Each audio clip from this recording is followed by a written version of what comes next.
والتفت الساق بالساق إلى ربك يومئذ المساق. Bismillahirrahmanirrahim. Alhamdulillah wassalatu wassalamu ala Rasulillah wa ala alihi wa sahbihi wa man walah. Amma ba'd. Ikhwan fi din azza wa jazakumullah, kita lanjutkan bacaan kita terhadap syarah Nadmil Waraqat yang disyarah oleh Asy-Syaikh Muhammad bin Shalih Al-Utsaimin rahmatullahi alaih, yang mana terakhir kita ambil masih seputar pembahasan al-ijma'. Sudah kita ketahui bersama bahwasanya ijma' termasuk salah satu hujjah di dalam agama Islam ini. Setelah Al-Qur'an, kemudian As-Sunnah, kemudian ijma', kemudian qiyas yang sahih. Adapun ijma' dan qiyas yang sahih itu disyaratkan oleh para ulama hendaknya tidak berseberangan dengan dalil Al-Qur'an dan As-Sunnah. Karena sumber yang akurat ya dua itu tadi, Al-Qur'an dan As-Sunnah. Ijma', kesepakatan para ulama itu pun apa? Harus berlandaskan berdasarkan Al-Qur'an was Sunnah. Qiyas yang sahih, na'am, harus diupayakan tidak berseberangan dengan dalil. Seperti itu. Kita lanjutkan, barakallahu fikum wa hafizakumullah. Qala Syekh Muhammad bin Shalih Al-Utsaimin rahmatullahi alaih, walakin hal labudda likulli ijma'in min dalilin. Perhatikan baik-baik ya. Ini kan sekarang halaman yang ke-170 itu bawah. Akan tetapi, apakah harus setiap ijma' itu butuh dalil? Ijma' sudah kita lewati ya, kesepakatan dari kalangan para ulama umat ini, dari kalangan kaum muslimin di atas hukum yang syar'i. Di atas hukum yang syar'i. Nah, apakah disyaratkan harus berlandaskan dalil atau tidak? Naqul na'am. Kita katakan iya, harus. Jadi ijma'nya bukan semata-mata hawa nafsu, namun ijma'nya mereka semuanya sepakat dibangun di atas apa? Dalil. Paham ya? Nah, oleh karena itu kalau ijma'nya orang-orang yang barakallahu fikum pelaku maksiat, pelaku ma'asi dari kalangan kaum muslimin, tentunya enggak dianggap karena mereka bukan ahli ijtihad, bukan ulama. Mereka ijma' sepakat, ijma' sepakat bahwasanya apa? Barakallahu fikum bahwasanya rokok itu halal misalkan. Pelaku maksiat ya. Pelaku maksiat mereka ijma' menyatakan bahwasanya rokok itu halal. Diterima enggak ijma'nya? Enggak terima. Karena syaratnya ijma' harus dari kalangan para ulama ahli ijtihad dari kalangan umat ini. Paham ya? Adapun orang-orang ahli ma'asi bukan ulama mereka. Tidak dikatakan para ulama. Walaupun ijma' mereka 1000 kita semua sepakat ijma' rokok itu halal misalkan. Ijma' khamr itu haram kalau banyak-banyak katanya. Itu juga enggak diterima semuanya. Paham ya? Jadi ijma' itu enggak sembarangan. Walaupun ijma' secara bahasa memang ittifaq, kesepakatan, tapi yang diinginkan dengan dalil, maksudnya ijma' yang dimaksud adalah dalil agama Islam ini ijma' adalah apa? Sesuatu yang disepakati oleh para ulama dari kalangan kaum muslimin ahlu ijtihad di atas hukum syar'i. Enggak boleh sembarangan. Kita lihat. Kata Syekh Ibnu Utsaimin, na'am hiya, harus. Jadi setiap ijma' harus berlandaskan dalil. La budda an yakuna likulli ijma'in mustanadun minal Qur'an aw minas sunnah aw ta'lilun. Artinya kata beliau, iya, harus. Setiap ijma' itu harus disandarkan. Mustanadun, harus punya sandaran. Harus sandarkan kepada Al-Qur'an atau kepada As-Sunnah atau kepada ta'lil. Ta'lil itu sesuatu yang jadikan sebab, nanti kita lihat nanti. Barakallahu fikum. Walihada ankara ba'dul ulama, oleh karena ini sebagian para ulama mengingkari al-ijma' dalilan rabi'an. Memang ada khilaf ya. Para ulama mengingkari, yang mengatakan apa? Bahwasanya ijma' itu dalil yang keempat itu mereka mengingkari. Barakallahu fikum. Maksudnya kalau dalil 4 berarti kan Al-Qur'an was sunnah, qiyas yang sahih, ijma'. Sebagian mereka mengingkari ijma' itu, sebagian mereka. Kita lihat. Wa qala, seraya berkata, innal ijma'a la budda an yanbaniya 'ala dalilin sabiq. Mengatakan bahwasanya ijma' itu harus terbangun di atas dalil yang sudah ada. Dalilnya sudah ada. Cuman untuk sepakatnya itu harus butuh dalil istilahnya gitu ya. Seperti itu. Lakin qad yakhfa mustanadul ijma' 'alal mustadil. Akan tetapi terkadang ya, Terkadang sandaran ijma'nya itu tersembunyi, tidak nampak, terluputkan. Nah, terluputkan oleh siapa? Terluputkan oleh orang yang mustadil, yang berdalilkan. Paham ya? Dia hanya nukilkan ijma' para ulama. Ternyata dia ijma'nya ada enggak sandaran dalilnya? Terlupakan dia. Terlupakan. Wa illa syaratnya memang harus ada dalilnya. Paham ya? Sebagaimana kemarin kita lewati ya, mengenai wudu, ijma'. Tapi sebelum ijma' ada dalil dulu. Al-Qur'an, As-Sunnah, ijma' itu loh. Paham ya maksudnya itu ya? Nah, enggak semata-mata langsung ijma' langsung gitu. Nah, kita lihat. Wala yakunu amamahu illa al-ijma'. Dan tidaklah ada di depannya kecuali ijma'. Waqad la yakhfa 'alal mustadil. Dan terkadang ada juga orang yang berdalilkan itu enggak tersembunyi atasnya. Maksudnya apa? Maksudnya dia tahu sandaran landasan ijma'nya. Karena ijma' itu kan harus ada sandarannya. Nah, enggak mungkin tiba-tiba ijma' gitu ya. Nah, misalkan ada orang mengatakan ijma', para ulama ijma' sepakat bahwasannya haramnya salat tanpa bersuci. Nah, itu apakah semata-mata ijma' atau ada dalilnya? Ada dalilnya enggak? Ada dalilnya, Al-Qur'an, As-Sunnah, baru ijma' itu loh. Bukan semata-mata ijma' tok gitu. Mafhum? Ayo na'am, kita lihat. Lakin ya'ti bil ijma' liqat'in niza'. Akan tapi terkadang didatangkan ijma' untuk apa? Untuk menghilangkan perselisihan, memutuskan perselisihan biar enggak ada khilaf lagi. Paham ya? Maksudnya ada orang ribut misalkan, "Ini hukumnya bagaimana ya hukumnya?" Yang ingin mengatakan hukumnya boleh kita salat tanpa wudu misalnya, satunya enggak, bahkan haram, enggak boleh, kita harus bersuci dulu. Nah, ribut itu kan ijma'. Paham ya? Para ulama telah sepakat ijma' haramnya salat tanpa bersuci. Paham ya? Dah, langsung apa? Perselisihan ditutup di situ. Ijma', sepakatan.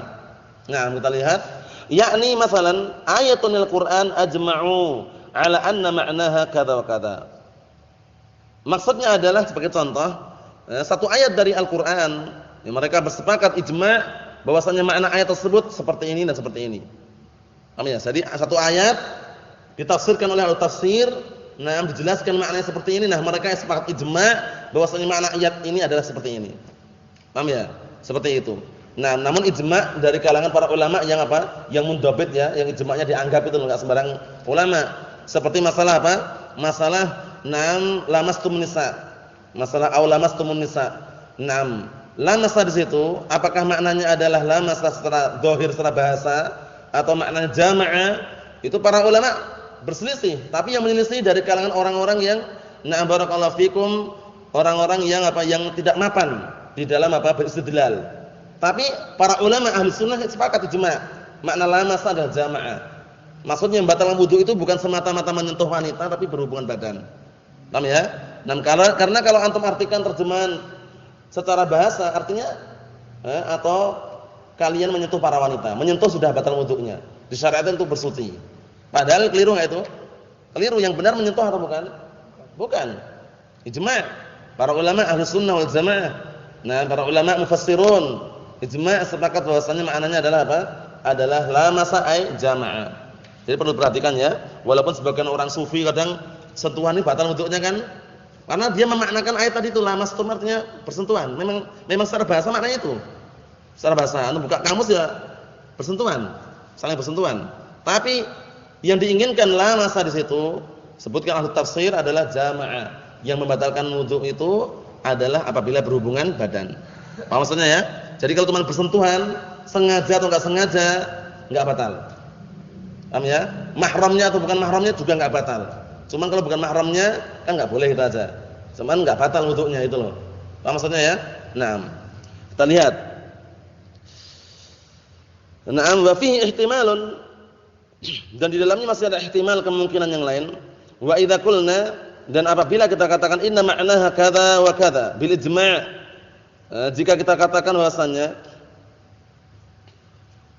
maknanya seperti ini dan seperti ini dengan ijma' dan kesepakatan para ulama, fa hina idzan naqta'un niza', maka pada waktu itu pula lah kita putuskan, kita hilangkan perselisihan. Fa la yastati'u ahadun an yunazi', maka enggak ada seorang pun yang mampu untuk apa? Untuk menyelisihinya. Kalau sudah ijma'. Wa illa faqulu ijma'in lahu mustanadun. Nah, jika tidak demikian pada asalnya setiap ijma' itu pasti punya sandaran. Imma an yakuna zahiran bayyinan, imma sandarannya itu jelas-jelas nampak gamblang, wa imma alla yakuna zahiran, Nah, barakallahu fikum bisa jadi barakallahu fikum sandarannya itu enggak nampak jelas gitu. Tersamarkan sebagian orang tapi yang lainnya tahu, sebagian enggak tahu. Maksudnya itu ada yang sandarannya jelas-jelas gamblang, Al-Qur'an, As-Sunnah, nampak gitu ya. Ada juga yang apa? Yang sebagian orang mungkin enggak tahu sisi pendalilannya. Tapi yang ini tahu gitu loh. Paham ya? Karena enggak setiap dalilan orang tahu. Dalil benar ya Al-Qur'an As-Sunnah, tapi apakah setiap orang itu tahu cara berdalilkan? Enggak tahu. Enggak setiap orang tahu. Oleh karena itu ada yang namanya apa? Na'am barakallahu fikum al-mustadil. Al-mustadil itu orang yang menjadikan dalil atau membuat dalil. Nah, dalam artian apa? Menggunakan dalil. Jadi dalil ada Al-Qur'an was sunnah. Tapi apakah setiap orang itu bisa berdalil? Enggak bisa. Enggak setiap orang. Yang bisa berdalil ya orang yang sudah mapan ilmunya dan tahu. Paham ya? Na'am barakallahu fikum. Terkadang seperti itu antum jumpai hafal Al-Qur'an, hafal As-Sunnah misalkan. Tapi ketika tanya dalilnya mana? Dia hafal Al-Qur'an, hafal. Cuman karena dia belum punya kemampuan untuk berdalilkan, dia mungkin wallahu alam. Baik, padahal kalau sebutkan dalilnya, oh iya ana hafal. Seperti itu. Nah, itu semuanya apa barakallahu fikum di antaranya ilmu alat yang bisa menghantarkan ke sana ilmu usul ini. Nah, ilmu alat yang bisa menghantarkan untuk orang itu mudah berdalilkan ilmu usul. Paham ya? Nah, karena ilmu usul ini ilmu yang apa barakallahu fikum yang mempelajari tentang apa? Tentang bagaimana caranya orang itu beristidlal, mengeluarkan apa? Mengeluarkan dalil dari sumbernya. Mengeluarkan pendalilan dari sumbernya. Nah, paham ya? Al-Qur'an semuanya sahih. Hadis juga ada. Nah, untuk mengeluarkan apa? Mengeluarkan hukum dari dalil sumbernya itu dari mana? Usul ini. Paham ya? Nah, misalkan antum ngomong, isbal itu haram hukumnya enggak boleh. Nah, memanjangkan celana, sirwal, sarung, kain, baju, jubah sampai di bawah mata kaki hukumnya haram. Nah, antum ngomong kayak gitu, langsung terpet di sini. Berarti harus istidlal, mencari dalil. Dalilnya mana dalilnya? Dalilnya hadis Abi Hurairah misalkan. Muttafaqun alaih, ma asfala minal ka'bain minal izari fa finnar misalkan. Seluruh yang na'am barakallahu fikum menjulur sampai di bawah mata kaki berupa pakaian, sarung atau yang semisalnya termasuk bagian dari api neraka. Dalil yang lain, nah harus mencari lagi. Paham ya?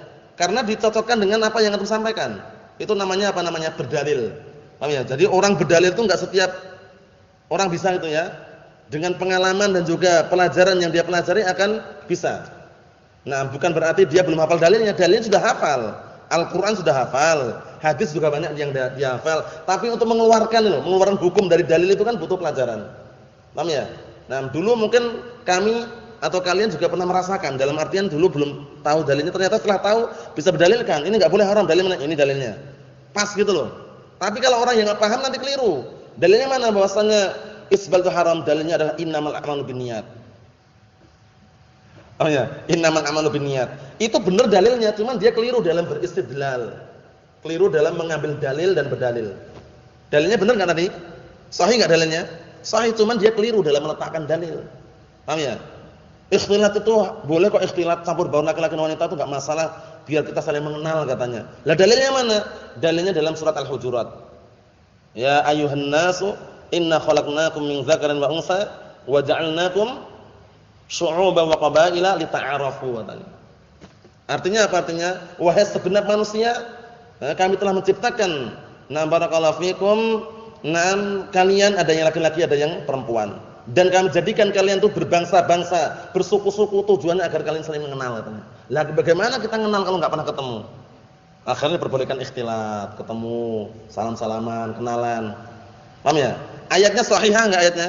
Sahih, tapi dia keliru dalam berdalilkan itu loh. Paham ya?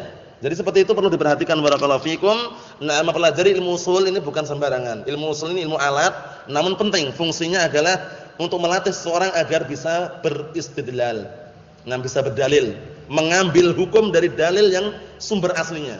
Jadi Al-Qur'an Sunnah itu kan dalilnya. Nah, untuk mengeluarkan hukum dari situ butuh pelajaran. Nah, hukumnya apa misalkan barakallahu fikum makan dengan tangan kiri haram. Nah, langsung diambil dalilnya dalam As-Sunnah ada. Dikaitkan itu loh. Idza akala ahadukum ta'aman falyakul bi yaminihi wa idza syariba falyashrab bi yaminihi fa inna syaitan ya'kulu wa yashrabu bi shimalihi. Nah, seperti itu. Jadi ini namanya istidlal. Nah, barakallahu fikum sekedar cuplikan faedah mengenai bahasa ilmu usul itu termasuk penting, termasuk jembatan juga. Ilmu wasilah bukan ghayah. Karena kalau jadikan puncak sangat keliru. Karena banyak orang-orang yang pandai ilmu usul akhirnya dalil pun ditolak. Lebih mengedepankan usul. Ini kaidah usul fikihnya kayak gini kok. Lah dalilnya akhirnya dia enggak menerima dalil tapi mengedepankan kaidah usul. Itu karena apa? Karena berlebihan tadi itu. Orang yang pintar bahasa Arab juga sama. Kalau dia ahli dalam bidang bahasa Arab, nahwu contohnya, tapi dia enggak dikasih taufik, itu bermudah-mudahan menyelewengkan. Seperti Zamakhsyari. Barakallahu fikum yang dia punya tafsir Al-Qur'an dikenal dengan Al-Kasyaf. Al-Kasyaf itu artinya cahaya atau senter. Tapi di dalamnya penuh dengan tahrifat. Penuh dengan tahrifat. Wa jaa rabbuka, telah datang Rabbmu. Langsung ditafsirkan yang datang itu adalah utusannya. Padahal dia pandai bahasa Arab, terkenal Zamakhsyari itu. Tapi barakallahu fikum yang tafsir yang dikarang oleh Zamakhsyari tersebut yang digelari dengan Al-Kasyaf, Al-Kasyafu bila daw. Senter tanpa cahaya. Maksudnya dengan senter tok itu ada, tapi cahaya enggak ada. Maksudnya apa kalau antum baca itu semakin gelap itu istilahnya. Paham ya? Wa jaa rabbuka, telah datang Rabbmu, jelas-jelas terang-terangan yang datang Rabbmu dia wa jaa amru rabbik. Gitu, paham ya? Seperti itu. Jadi yang wasilah jadikanlah wasilah, yang puncak jadikanlah puncak. Seperti akidah, tauhid itu ghayah.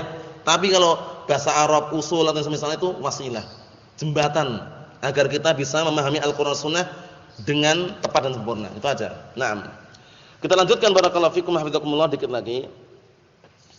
Kata beliau di sini, fala yastati'u ahadun an yunazi', maka enggak ada seorang pun yang mampu untuk menyelisihinya kalau sudah ada ijma'. Wa illa faqulu ijma'in lahu mustanadun imma an yakuna dhahiran bayyinan wa imma alla yakuna dhahiran.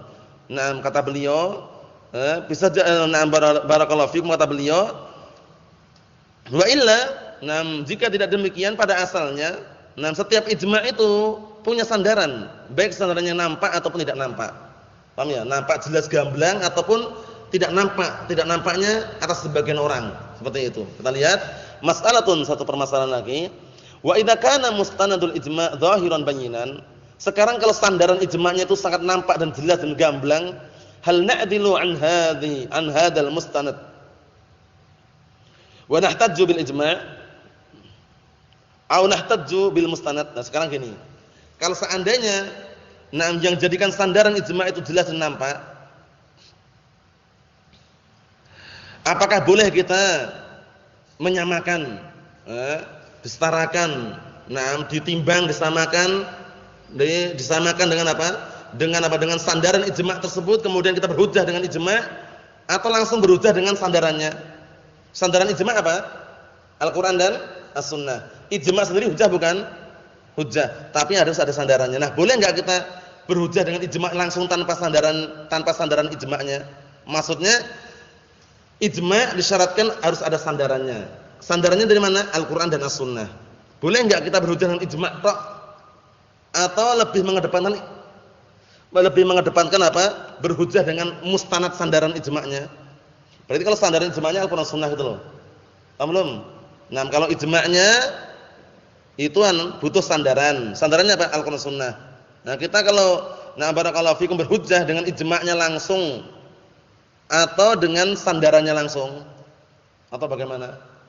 Kita lihat ya. Naam, al-jawab tsani. Jawabannya yang kedua. Maksudnya dengan sandaran ijma'nya itu. Apa sandarannya?